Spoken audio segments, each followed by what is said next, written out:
Absolutely. Here's tea. Story, in someone's court. Many years ago, in a lush green valley, there was a village called Noorabad. On the surface, it looked peaceful.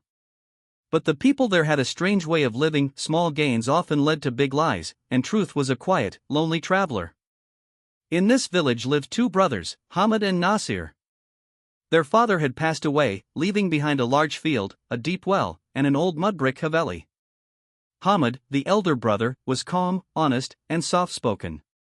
Nasir, the younger one, was clever, sharp-tongued, and a man of business. For a few years, things ran smoothly. But one day, Nasir went to the village council and claimed that the land and haveli were rightfully his, and that Hamid had taken them by force. The village was shocked.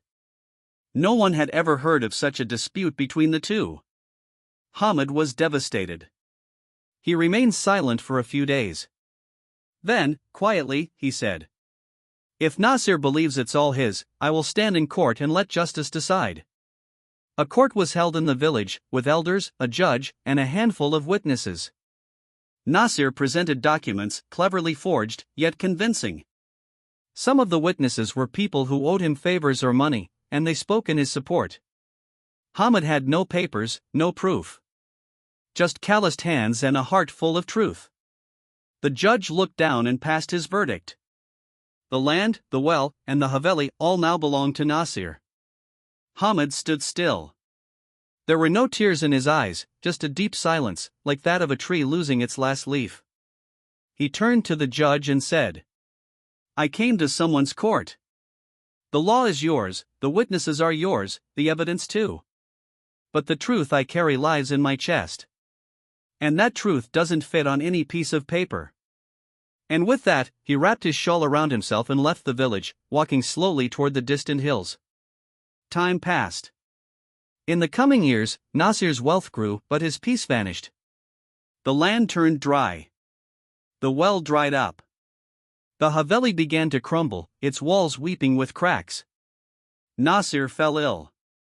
His money couldn't buy health, nor the affection of the people. Then one day, a stranger walked into Noorabad. Beard overgrown, hands rough, clothes dusty.